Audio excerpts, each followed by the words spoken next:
ఒక చిన్న గ్రామంలో ఒక తండ్రి అతని కొడుకు వాళ్లకు ఉన్న ఒక గాడిద ఉండేవి.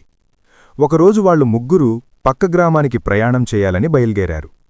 మొదట తండ్రి కొడుకు ఇద్దరూ గాడిద పక్కన నడుచుకుంటూ వెళ్లారు. అది చూసిన కొందరు గ్రామస్థులు, అయ్యో, గాడిద ఉండి కూడా ఎక్కకుండా నడుస్తున్నారే, ఎంత మూర్ఖులు అని అన్నారు. ఆ మాటలు విన్న తండ్రి సరే అనుకుని కొడుకును గాడిదమీద కూర్చోబెట్టాడు. ఇప్పుడు కొడుకు గాడిదమీద కూర్చున్నాడు, తండ్రి కింద నడుస్తున్నాడు. అది చూసిన మరికొందరు, చూడండి, కొడుకు హాయిగా ఎక్కాడు, పాపం తండ్రి వయసులో నడుస్తున్నాడు, ఎంత స్వార్థం అని అన్నారు.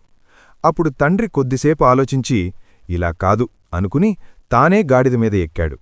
కొడుకును కింద నడవమన్నాడు. ఇది చూసిన ఇంకొందరు, అయ్యో, ఎంత కఠినమైన తండ్రి, చిన్నపిల్లాడిని నడిపిస్తూ తానే గాడిదమీద ఎక్కాడు అని విమర్శించారు. ఇప్పుడు తండ్రికి ఏమి చేయాలో అర్థం కాలేదు. చివరికి తండ్రి కొడుకు ఇద్దరూ గాడిదమీద ఎక్కారు. అది చూసిన జనాలు నవ్వుతూ, అయ్యో పాపం గాడిద, ఇద్దరూ ఎక్కితే అది ఎలా భరిస్తుంది అని అన్నారు.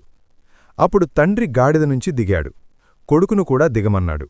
కొడుకుతో ఇలా అన్నాడు, చూశావా నాయనా, మనం ఏం చేసినా ఎవరో ఒకరు తప్పు అంటారు. అందరినీ సంతోషపెట్టాలని చూస్తే మనకు మనశ్శాంతి ఉండదు. ఈ కథలో నీతి ఏమిటంటే, అందరి మాటలు వినిపెట్టుకుంటూ పోతే మన నిర్ణయాలు మన చేతిలో ఉండవు. మనకు సరైనదిగా అనిపించినదే చెయ్యాలి.